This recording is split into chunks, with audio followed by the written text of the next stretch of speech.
First contact and deception. The quantum detection array at Luna Base 1 picked up the signal at 3:47 a.m. Earth Standard Time. Dr. Sarah Chen stared at the readings, her coffee forgotten in her hand. After 15 years of scanning the cosmos for signs of intelligent life, they'd finally found something. Or rather, something had found them. The signal wasn't random. It pulsed in precise mathematical sequences. Prime numbers, the value of pi, the Fibonacci sequence. This was first contact, and humanity had just joined the galactic community. Within hours, the world's governments mobilized their first contact protocols. Dr. Chen found herself pulled from her comfortable lab and thrust into the heart of Earth's diplomatic response team. As one of the leading experts in xenolinguistics and quantum communications, she would be essential in establishing communication with whatever civilization had reached out to humanity. The alien vessel emerged from what appeared to be a tear in space itself, its hull gleaming with an iridescent material unknown to human science. It was massive, nearly the size of Manhattan, yet it moved with impossible grace. The ship took up position just beyond lunar orbit, and the world held its breath. The Viridians, as they called themselves, appeared almost human-like in their transmitted images, though their skin held a subtle phosphorescent quality that seemed to shift with their emotions. Their leader, High Commander Vextal, spoke of peace, cultural exchange, and technological advancement. "We have watched your species with great interest," Vextal announced in the first worldwide broadcast. "Your potential is remarkable. We wish to help you join the galactic community." Sarah worked tirelessly with her team to establish reliable communication protocols. The Viridians shared seemingly miraculous technology, medical advances that cured several forms of cancer, clean energy systems that could power entire cities, and quantum communication devices that made instantaneous communication possible across vast distances. But Sarah noticed discrepancies. Small things at first, inconsistencies in their historical accounts, subtle variations in their technological demonstrations. The Viridians were always willing to share technology, but never the underlying principles that made it work. Captain Michael Torres of the United Earth Defense Force shared her concerns. "They're too generous," he told her during a late-night meeting in a secure facility beneath Geneva.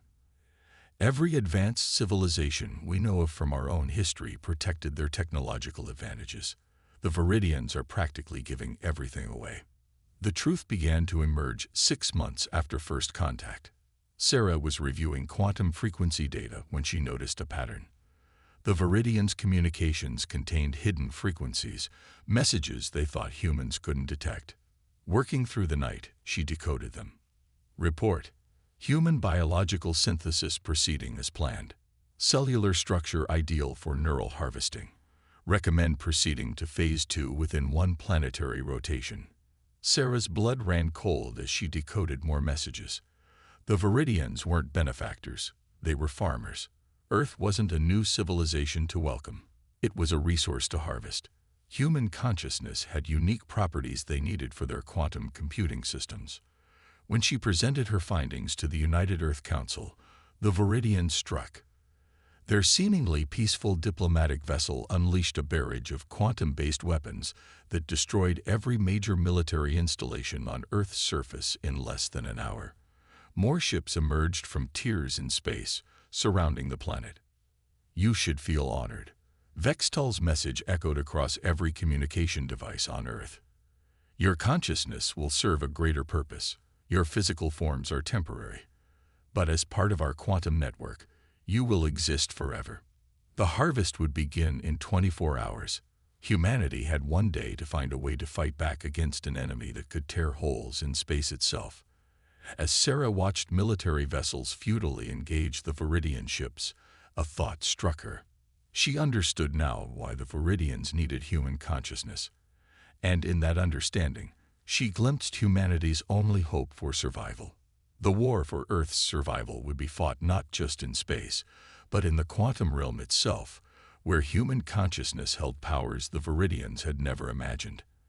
And Sarah Chen, the woman who had dreamed of peaceful first contact, would help design humanity's most terrible weapon. The edge of extinction. Humanity's first day of war was nearly its last. The Viridian ships hung in Earth's orbit like dark stars, their quantum weapons cutting through the planet's most hardened defenses as if they were paper. Military bases, spacecraft, and orbital platforms disappeared in flashes of impossible light that bent reality itself. Dr. Sarah Chen watched from the underground quantum research facility in the Australian outback as the casualty reports flooded in. 20 million dead in the first 6 hours. The Viridians were methodical, destroying military targets first, then infrastructure. They weren't interested in the buildings or technology. They wanted the minds inside them intact. The quantum signatures during their attacks, Sarah explained to the Emergency Council of Scientists and military leaders. They're not just weapons, they're harvesting tools. They're capturing human consciousness at the moment of death, preserving it somehow. Captain Torres, his uniform dusty from evacuating the Geneva facility, leaned forward. "Can we block it?" "No," Sarah said, "but we might be able to use it against them." She pulled up the data from her research. The Viridians need human consciousness because it has properties their own minds lack. We can perceive and interact with quantum states in ways they can't. That's why they're harvesting us.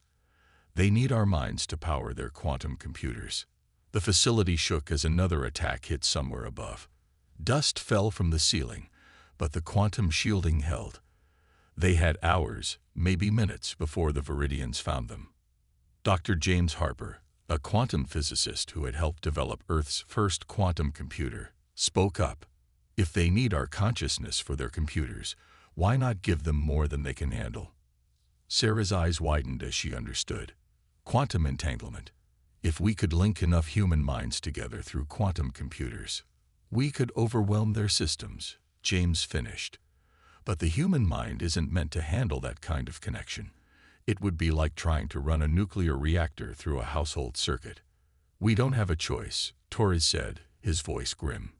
"How many volunteers would you need?" The answer was 1,000. 1,000 humans willing to link their minds to experimental quantum computers, knowing the process might destroy them. They found 10,000 volunteers in the first hour. Sarah worked with James to modify the facility's quantum computers, while Torres coordinated with other hidden bases around the world. They would only get one chance.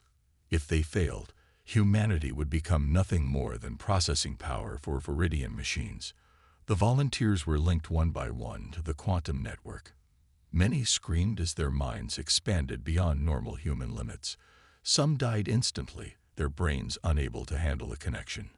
But others adapted, their consciousness spreading through the quantum computers like wildfire. Through the network, Sarah felt every death, every success.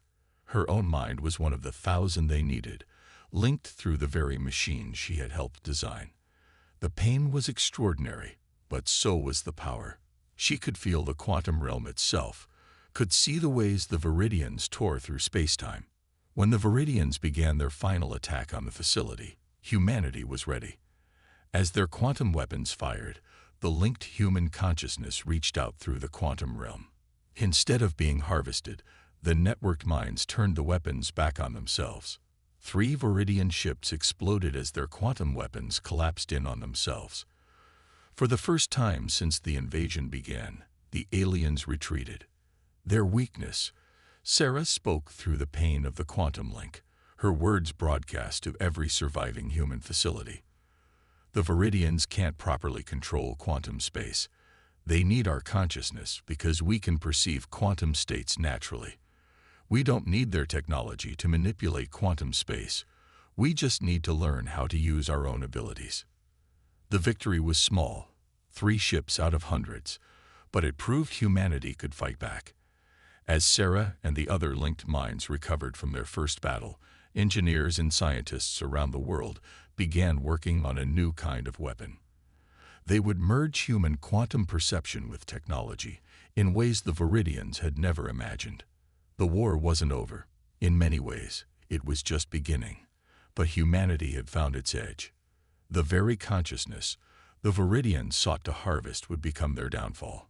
In hidden bases across the planet, Project Oracle was born, and with it, humanity's best hope for survival. Project Oracle. Deep beneath the Himalayan mountains, in a facility carved from ancient rock, Project Oracle took shape. The combined consciousness of 1,000 linked human minds had given Earth its first victory. But the cost had been steep. Of the original volunteers, only 300 survived with their sanity intact. Dr. Sarah Chin was one of them. The quantum network is stable, she reported to the United Earth Defense Council, her voice carrying echoes of the 1,000 minds she touched. But we need something more than defensive capabilities. We need to understand how they think, how they fight. The council chamber was dim, lit only by holographic displays showing the Viridian blockade above. Their ships had withdrawn to high orbit after the failed attack, regrouping and adapting their strategies. They hadn't expected resistance. Now they were wary. Admiral Helena Rodriguez, who had replaced the fallen Earth defense leadership, studied the tactical displays. The linked minds gave us a weapon, but we need an advantage they can't counter. Ideas. Dr. James Harper stepped forward, his hand shaking slightly from his own exposure to the quantum network. We've been analyzing the data from the linked minds.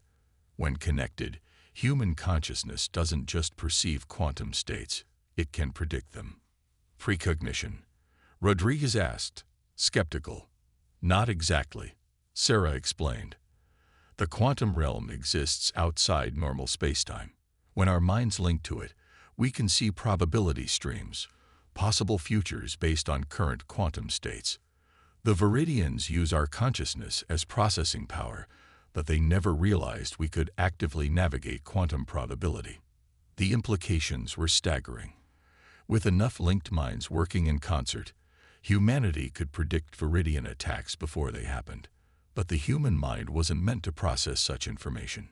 Even the survivors of the first linking struggled with sensory overload and temporal displacement. The solution came from an unexpected source.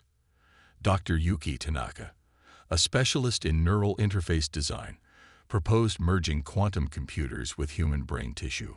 We can create a buffer, she explained.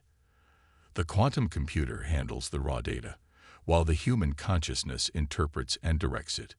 Project Oracle evolved. Instead of linking full human minds, they used cloned human neural tissue integrated with quantum processors. The result was a hybrid system that could process quantum probability without risking human sanity. Sarah led the first test, connecting to one of the hybrid systems. The experience was nothing like the raw linking had been. Instead of drowning in quantum data, she could navigate it, seeing probability streams like rivers of light. They're planning something, she reported, watching Viridian ship movements through quantum space. Their fleet is gathering resources, building something massive in the Kuiper Belt. Through the hybrid network, other operators began reporting similar observations. The Viridians weren't just regrouping. They were preparing for a harvest operation on a scale never before attempted. They planned to take not just individual human minds, but the collective consciousness of the entire species in a single operation. We have 3 months, Sarah announced to the council. That's how long it will take them to complete their harvest weapon. We need to be ready before then. Project Oracle expanded. More hybrid systems came online, each operated by survivors of the first linking, who understood both the power and danger of quantum space. They began predicting Viridian movements with increasing accuracy, allowing Earth's remaining defenses to evacuate civilian populations before attacks struck. But defense wasn't enough. Sarah and her team worked to understand Viridian quantum technology, using their predictions to reverse engineer alien systems. In secret facilities around the world, they began building something new. Ships that could navigate quantum space, using hybrid human-AI systems. The Viridians never understood the true power of human consciousness. They saw it as a resource to be harvested, a tool to enhance their technology. They didn't realize that by forcing humanity to develop its quantum abilities, they had awakened something that had always been dormant in human minds. As Project Oracle's predictions grew more accurate, Sarah began to see a probability stream that seemed impossible, a future where human ships emerged from quantum space itself, striking at the heart of the Viridian fleet. But to reach that future, they would need to take Project Oracle to its ultimate conclusion. The time had come to build humanity's secret fleet, hidden not just in underground bases, but in quantum space itself, where the Viridians would never think to look. The hidden fleet. The shipyards of Project Oracle weren't visible to human eyes or Viridian sensors. They existed in a quantum superposition, neither fully in normal space nor completely in the realm the Viridians used for faster-than-light travel. Dr. Sarah Chen called it the probability space, the region where quantum possibilities collapsed into reality. Beneath the surface of Mars, the first quantum shipyard took shape. While the Viridians watched Earth's surface for signs of resistance, humanity built its response in a place their enemies couldn't perceive. The hybrid systems are stable, Dr. Yuki Tanaka reported, her hands moving through holographic displays showing quantum state readings. The neural tissue is accepting the modifications better than expected. Sarah studied the data from her own hybrid interface. The ships they were building weren't just vessels. They were extensions of human consciousness, each one powered by a hybrid quantum core that merged human neural networks with advanced AI systems. How many ships can we complete before the Viridians finish their harvest weapon? Admiral Rodriguez asked during a secure quantum conference. Her avatar flickered with quantum static, a side effect of their secure communications method. 37, Sarah replied. It's not many, but each ship can perceive and manipulate quantum space in ways the Viridians can't imagine. We're not trying to match their numbers. We're changing the rules of space combat entirely. The ships took shape in probability space, constructed from materials that existed in multiple quantum states simultaneously. Their hulls were grown from crystalline structures that responded to human thought. Their weapons weren't simple energy beams, but focused points of quantum collapse that could tear holes in reality itself. Captain Michael Torres, recovered from injuries sustained in the initial invasion, was selected to command the first vessel. It's like nothing I've ever experienced, he reported after his first neural link with the ship. I'm not just piloting it. I am the ship. I can feel quantum space like currents in an ocean. But building the fleet was only part of the challenge. They needed a way to deploy it without the Viridians detecting the launch. The solution came from an unexpected source: the quantum probability streams themselves. We can hide in the quantum noise of their harvest weapon, Sarah explained to the Defense Council. When they activate it, it will create massive quantum disturbances. That's our window to transition our fleet from probability space into reality. The plan was insane, but no more insane than everything else they'd accomplished. They would let the Viridians believe they had won, wait for them to power up their harvest weapon, and then strike from a direction their enemies thought impossible. Training continued in secret. The quantum ship crews learned to navigate probability space, to exist in multiple quantum states, to think in ways no human had ever thought before. They weren't just pilots and warriors. They were becoming something new, a hybrid of human consciousness and quantum technology. 3 months passed too quickly. The Viridian harvest weapon took shape in the Kuiper Belt, a massive construct that bent space around itself. Through Project Oracle's quantum sensors, they could see it preparing for activation. They're planning to fire in 36 hours, Sarah reported to Admiral Rodriguez. The weapon will create a quantum resonance field that will attempt to capture and transfer every human consciousness on Earth simultaneously. Rodriguez's expression was grim. Are we ready? Sarah looked at the quantum readings from the fleet, now hidden in probability space around Mars. 37 ships, each crewed by humans who had evolved beyond normal consciousness. They weren't just humanity's last hope. They were humanity's next step. The fleet is ready, she confirmed. But there's something else. She hesitated, then continued. The probability streams show something strange when the weapon activates.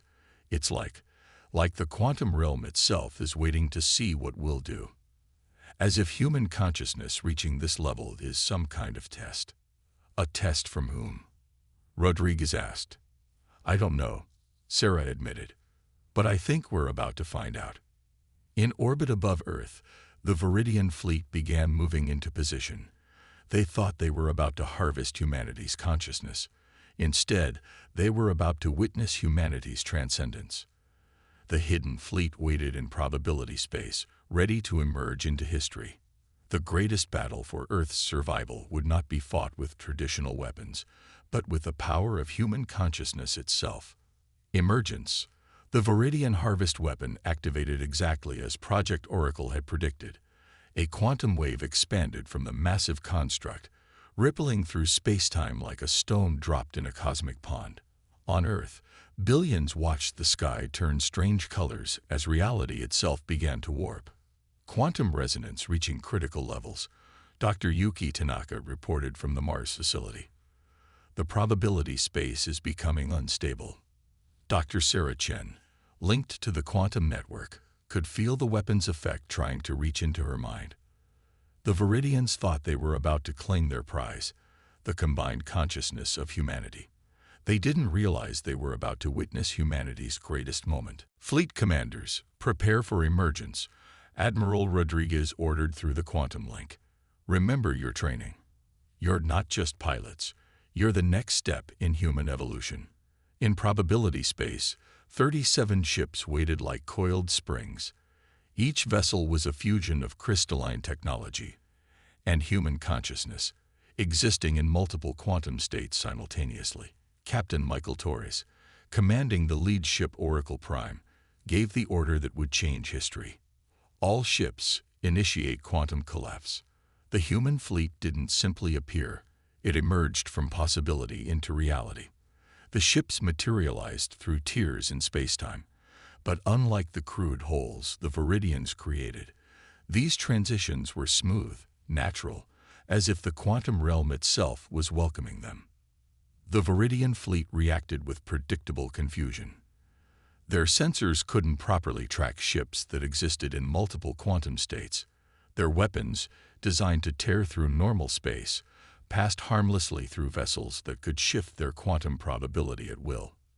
They're trying to adapt, Sarah reported, watching through the quantum network.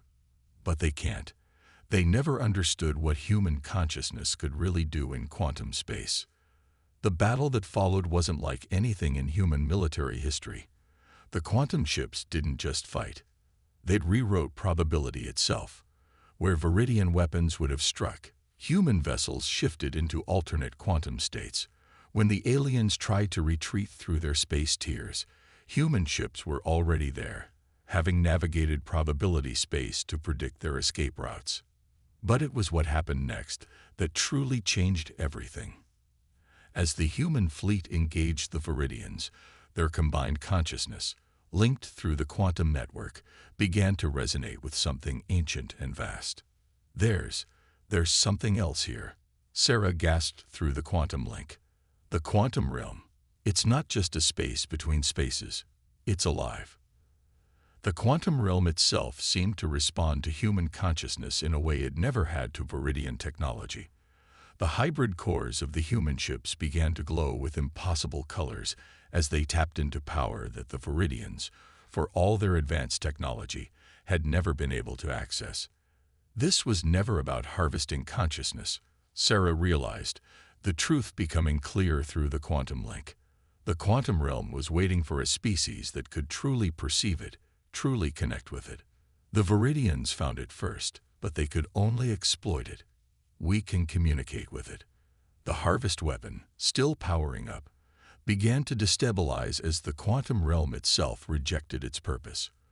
Waves of probability collapsed around the Viridian fleet as reality rewrote itself according to human understanding rather than Viridian technology.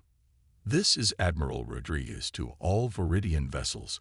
Rodriguez's voice boomed through normal and quantum space alike. Your weapon has failed.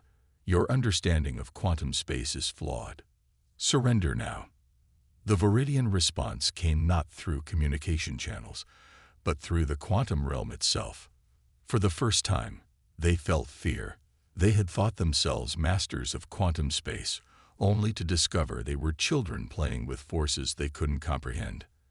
As the human fleet surrounded the remains of the Viridian Armada, Sarah Chen watched through the quantum network as humanity took its first steps into a larger universe. They had not just survived, they had transcended, becoming something new.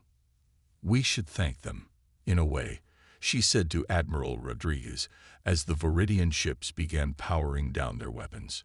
"They forced us to evolve, to discover what we could really become." The war was over, but humanity's journey was just beginning. Through Project Oracle, they had discovered that human consciousness was not just a tool to be harvested. It was a key to understanding the quantum nature of reality itself. As Earth's fleet secured the surrender of the last Viridian vessels, the quantum realm pulsed with new possibility.